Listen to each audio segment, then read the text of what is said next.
Hello दोस्तों, नमस्ते। कैसे हैं आप? अपन देख रहे हैं कक्षा 8 बोर्ड परीक्षा जो 2022 उसके मॉडल पेपर जो माध्यमिक शिक्षा बोर्ड ने जारी किए हैं। तो दोस्तों अब आज देख रहे हैं अपन विषय सामाजिक विज्ञान का मॉडल पेपर नंबर 2।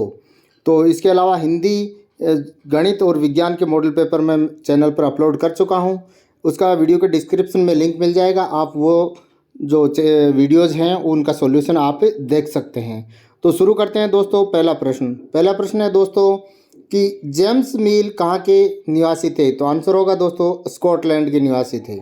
अगला प्रश्न है महाराजा रणजीत सिंह कहाँ के राजा थे? तो आंसर है दोस्तों पंजाब। अगला प्रश्न है दोस्तों संथाल विद्रोह हुआ था? तो आंसर होगा 1855। नेक्स्ट क्वेश्चन है संसद के कितने सदन होते हैं? तो संसद के 2 सदन होते हैं, लोकसभा और राज्यसभा। इसके बाद में अगला प्रश्न अपन देखते हैं दोस्तों। अगला प्रश्न है कि भारतीय संविधान का जनक किसे कहा जाता है? तो आंसर होगा डॉक्टर भीमराव अंबेडकर को। 6th क्वेश्चन है दोस्तों निम्न में से कौन सा संसाधन है? तो इसके अंदर वायु, जल, खाद्य पदार्थ तीनों ही हैं। तो आंसर आएगा उपयुक्त सभी। अगला प्रश्न है दोस्तों चावल की फसल के लिए आवश्यक दशाओं में सम्मिलित है? तो इसके अंदर तीनों ही दशाएं सम्मिलित है। तो आंसर होगा उपयुक्त सभी। अगला प्रश्न है हीरा, सोना और प्लेटिनम का सबसे बड़ा उत्पादक है? तो आंसर होगा दोस्तों अफ्रीका। प्रश्न नंबर 9 है ग्राम पंचायत के मुखिया को कहते हैं? तो ग्राम पंचायत के मुखिया को सरपंच कहते हैं। प्रश्न नंबर 10 है चूना पत्थर जिप्सम का उपयोग किस उद्योग में किया जाता है? तो आंसर होगा दोस्तों सीमेंट उद्योग। अगला 11वां प्रश्न है दोस्तों कि निम्नलिखित में से हुडा सम्मेलन की अध्यक्षता किसने की? तो आंसर होगा दोस्तों महाराणा जगत सिंह द्वितीय जो मेवाड़ के महाराणा थे। अगला प्रश्न है दोस्तों सही मिलान कीजिए। तो इसके अंदर आपको मिलान करना है। तो वैदिक फॉर्म को मिलान करेंगे अपन मृदा संरक्षण से, जल संग्रह का पृथ्वी से, मांस का टुंड्रा वनस्पति से, गिद्ध का अपमार्जक से और सामुदायिक भूमि का साझा संपत्ति संसाधन से मिलान करेंगे। अगला प्रश्न है दोस्तों प्रश्न नंबर 13 रिक्त स्थानों की पूर्ति कीजिए। वर्ष खालिस्तान में घरेलू हिंसा का कानून लागू हुआ? तो 2006 आएगा। और हाशियाई का मतलब होता है कि जिसे किनारे या हाशिए पर धकेल दिया गया हो, तो इसमें आएगा हाशियाई। अगला प्रश्न है आदिवासी अक्सर लोग पुरखों के की गांव और खालिस्तान की उपासना करते हैं? तो गांव और प्रकृति की उपासना करते हैं। अगला प्रश्न है सरकारी और निजी अस्पतालों में कैशलेस इलाज हेतु खालिस्तान योजना प्रारंभ की? आंसर होगा जन आरोग्य योजना। इसके बाद में अगला प्रश्न दोस्तों प्रश्न नंबर 14 जनसंख्या पिरामिड है, यानी जनसंख्या पिरामिड क्या है? तो उत्तर लिखेंगे एक देश के जनसंख्या संगठन का अध्ययन करने के लिए एक रुचिकर विधि जनसंख्या पिरामिड है, जिसे आयु लिंग पिरामिड भी कहते हैं। अगला है दोस्तों सांगानेर अंतर्राष्ट्रीय हवाई अड्डा किस जिले में है? तो सांगानेर अंतर्राष्ट्रीय हवाई अड्डा जयपुर जिले में स्थित है। प्रश्न नंबर 16 राजस्थान में चलने वाली आर्थिक क्षेत्र की 2 योजनाओं के नाम बताइए। तो अपन लिखेंगे राजस्थान में चलने वाली आर्थिक क्षेत्र की 2 योजनाएं निम्नलिखित हैं। पहला पंडित दीनदयाल उपाध्याय ग्रामीण कौशल योजना और दूसरी भामाशाह योजना। अगला 17वां प्रश्न है राजस्थान की भील जनजाति किस जिले में निवास करती है? तो डूंगरपुर, बांसवाड़ा, प्रतापगढ़ और सिरोही आदि जिलों में निवास करती है। तो 4 जिले इसके मोस्ट इंपॉर्टेंट हैं। इसके अलावा दोस्तों राजसमंद, उदयपुर आदि जिलों में भी निवास करती है, लेकिन ज़्यादा यहाँ है इसलिए इनका नाम ही लिखा जाएगा और आगे अपन लिखेंगे आदि। प्रश्न नंबर 18 है नील की खेती के लिए कौन सी जलवायु उपयुक्त है?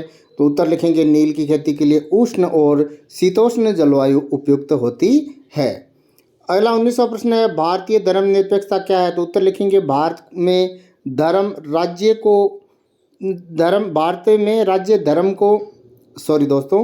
भारत में राज्य खुद को धर्म से दूर रखता है और वह धार्मिक मामलों में हस्तक्षेप की नीति को अपनाता है, यानी राज्य है वो धर्म से कोई नाता नहीं रखता है और वो अपने आप को अलग रखता है।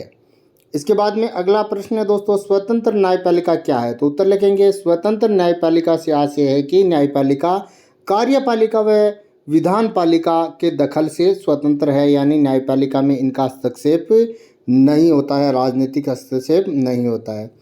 प्रश्न नंबर 21 है दोस्तों आपराधिक न्याय व्यवस्था में सरकारी वकील की क्या भूमिका होती है?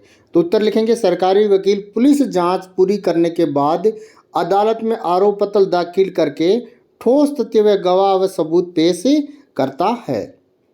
इसके बाद में 22वां प्रश्न है खनिज किसे कहते हैं? पेट्रोलियम को काला सोना क्यों कहा जाता है? तो अपन उत्तर लिखेंगे, प्राकृतिक रूप से प्राप्त होने वाला ऐसा पदार्थ जिसकी निश्चित रासायनिक संगठन होता है खनिज कहलाता है। और पेट्रोलियम को काला सोना क्यों कहते हैं? क्योंकि पेट्रोलियम सोने जैसा एक महंगा पदार्थ है और महंगा तरल है, इसलिए इसको काला सोना कहा जाता है। अगला प्रश्न है दोस्तों, प्रश्न नंबर 23। आहुआ के ठाकुर कुशाल सिंह का 1857 की जो क्रांति है के संघर्ष में योगदान स्पष्ट कीजिए। तो उत्तर लिखेंगे, ठाकुर कुशाल सिंह चंपावत 19वीं शताब्दी के क्रांतिकारी में से एक थे। जोधपुर रियासत के आहुआ ठिकाने के कुशाल सिंह चंपावत ने 1857 के स्वतंत्रता संग्राम के दौरान जोधपुर में राज्य व अंग्रेजियों की सम्मिलित सेना को हराया था और आहुआ में ठाकुर मारवाड़ क्षेत्र में संघर्ष के मुखिया थे। यानी आहुआ के ठाकुर कुशाल सिंह थे, वो मारवाड़ के अंदर जो 1857 की क्रांति के मुखिया थे। प्रश्न नंबर 24 है, मंगल पांडे कौन था? 1857 की क्रांति के प्रमुख नायकों के नाम लिखिए। तो उत्तर लिखेंगे, मंगल पांडे बैरकपुर में कंपनी की सेना का सिपाही था। उसने अपने अफसरों के विरुद्ध बगावत कर दी थी तथा उन पर हमला किया था। इसके लिए अंग्रेजों ने उन पर मुकदमा चलाया और उन्हें फांसी पर लटका दिया गया था। 1857 की क्रांति के प्रमुख नायक थे बहादुर शाह जफर, झांसी की रानी लक्ष्मीबाई, नाना साहब, बेगम हजरत महल, कुंवर सिंह और मौलवी अहमदुल्ला।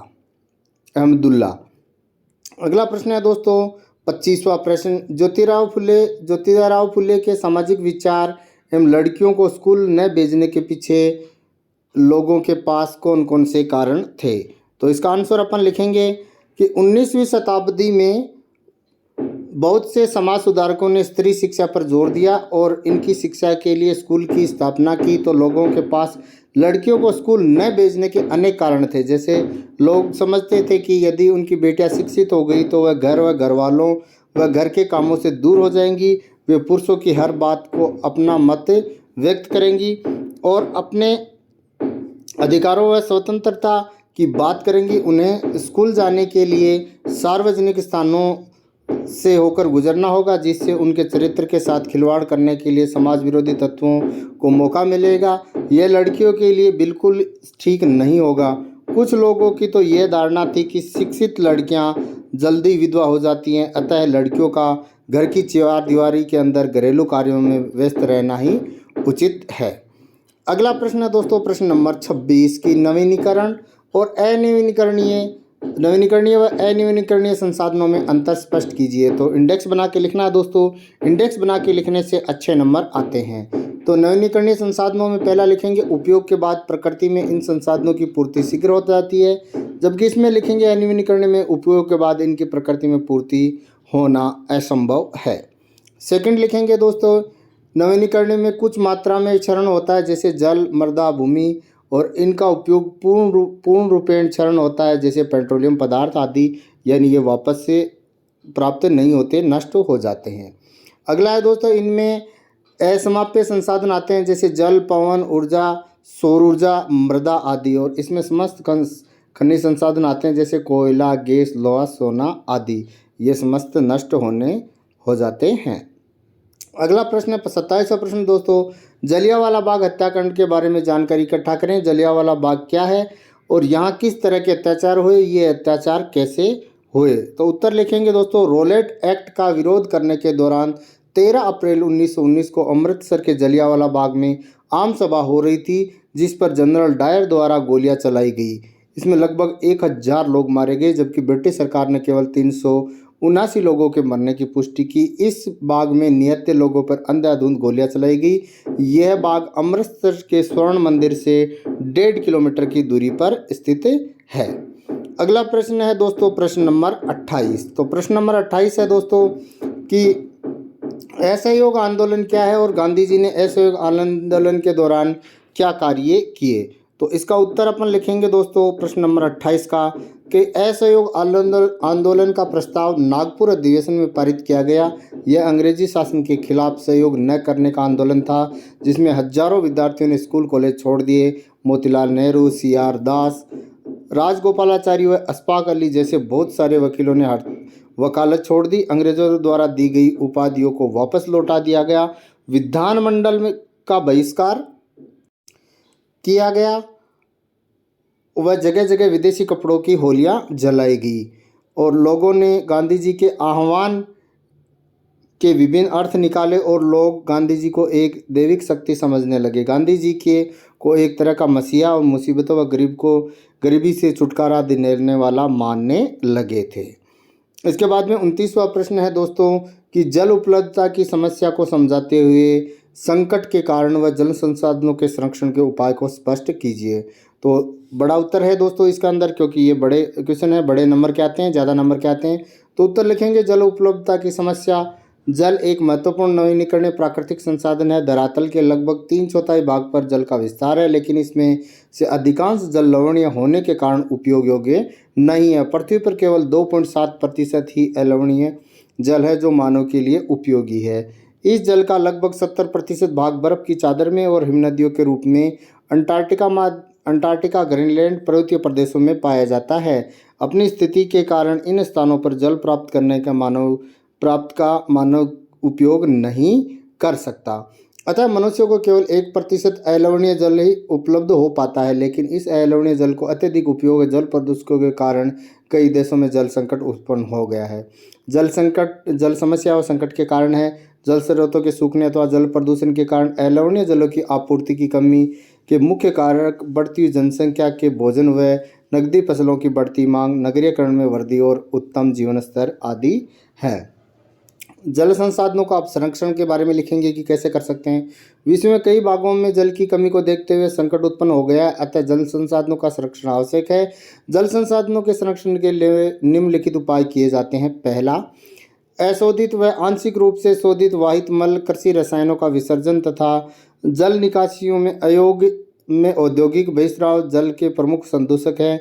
इनमें सम्मिलित नाइट्रेट वस्तु व कीटनाशी जल को प्रदूषित कर देते हैं, अतः इनका बचाव किया जाना चाहिए। अगला दूसरा उपाय लिखेंगे दोस्तों, प्रदूषकों को जल निकासी में छोड़ने से पूर्व बहिस्राव की उपयुक्त विधि से शोधित करके जल प्रदूषण को नियंत्रित किया जा सकता है। थर्ड है, वन व अन्य वनस्पति आवरण धरातलीय प्रवाह को धीमा करते हैं तथा भूमिगत जल को पुनः पूरित करते हैं, अतः वनों का विस्तार किया जाना चाहिए। चौथा कारण है दोस्तों, जल रिसाव को कम करने के लिए खेतों को संचित करने वाली नहरों को ठीक से पक्का करना चाहिए। और पांचवा कारण है दोस्तों, रिसाव व वाष्पीकरण से होने वाली जल क्षति को रोकने के लिए फव्वारा पद्धति से सिंचाई होनी चाहिए और वाष्पीकरण की अधिक दर वाले शुष्क प्रदेशों में सिंचाई की बूंद बूंद या टपकन विधि का प्रयोग किया जाना चाहिए। इसके बाद में दोस्तों आगे है प्रश्न 30। प्रश्न 30 है अपना दोस्तों कि भारतीय संविधान के प्रमुख लक्षणों की विवेचना कीजिए। तो भारतीय संविधान के प्रमुख लक्षणों की अपन विवेचना करते हैं। तो भारतीय संविधान के प्रमुख लक्षण निम्नलिखित हैं। पहला, डॉक्टर भीमराव अंबेडकर को भारतीय संविधान का जनक कहा गया है। भारतीय संविधान में संघवाद के स्वरूप को दर्शाता है। दूसरा लिखेंगे, भारतीय संविधान संसदीय शासन पद्धति के रूप में वयस्क नागरिकों को वोट डालने का अधिकार प्रदान करता है। तीसरा है, भारतीय संविधान ने सरकार की विधायिका, कार्यपालिका और न्यायपालिका में विभाजित किया गया है। नेक्स्ट है, भारतीय संविधान से मिलने वाले मौलिक अधिकार भारतीय संविधान की अंतरात्मा है। इसमें समानता, स्वतंत्रता, शोषण के विरुद्ध धार्मिक स्वतंत्रता, सांस्कृतिक एवं शैक्षणिक अधिकार व संवैधानिक उपचारों का अधिकार शामिल है। और अंतिम विशेषता लिखेंगे दोस्तों, भारत में धर्मनिरपेक्षता का अहम स्थान दिया गया है। अब इसके बाद में देखते हैं दोस्तों अंतिम प्रश्न। अंतिम प्रश्न है दोस्तों, राजस्थान के मानचित्र में कोई 5 स्थान दर्शाइए। तो ये जिले दिए गए हैं दोस्तों इसके अंदर, अजमेर, उदयपुर, दौसा, कोटा, जोधपुर और बांसवाड़ा। तो मैंने इसके अंदर आपको राजस्थान का नक्शा दिया गया है जिसके अंदर सभी ज़िले हैं, तो आप इनको देख सकते हैं। महत्वपूर्ण ज़िले हैं इसमें के अंदर आपको याद रखना है दोस्तों, एक तो राजस्थान की राजधानी है जयपुर, और इसके अंदर सबसे बड़ा ज़िला है जैसलमेर, और ज़िलों की नगरी है उदयपुर। सबसे ऊपर वाले श्रीगंगानगर और हनुमानगढ़ हैं जो सबसे ऊपर ज़िले हैं, और इसके अलावा सबसे जो नीचे वाले ज़िले हैं वो है डूंगरपुर, बांसवाड़ा, और कोटा, झालावाड़, बाड़मेर, जोधपुर, बीकानेर आदि ज़िले हैं जो आप इनके बारे में ध्यान रखें। और आप खाली जो आपका मानचित्र है उसमें सभी ज़िलों को 2-3 बार भर लेंगे तो आपके 33 के 33 ज़िले आपको याद हो जाएंगे। और उसके बाद में 33 ज़िलों में से कोई सा भी ज़िला आपको पूछे आप उसमें भर सकते हैं। इसमें ज़्यादा इम्पोर्टेंट के लिए अपन नहीं कह सकते। तो ये था दोस्तों मॉडल पेपर 2 और जल्द ही मॉडल पेपर 3, 4, 5 भी आपको उपलब्ध कराए जाएंगे। इसके लिए आप चैनल को सब्सक्राइब कर लीजिए दोस्तों, और चैनल को सब्सक्राइब करके आगे वाले बेल आइकन को ऑन करते हुए ऑल को सिलेक्ट कर लीजिए, ताकि आने वाले वीडियो का नोटिफिकेशन आपको सबसे पहले मिल जाएगा। आपको वीडियो सर्च नहीं करना पड़ेगा। और वीडियो को ज़्यादा से ज़्यादा दोस्तों के साथ शेयर कीजिए ताकि वो भी इसका लाभ उठा सकें। धन्यवाद दोस्तों।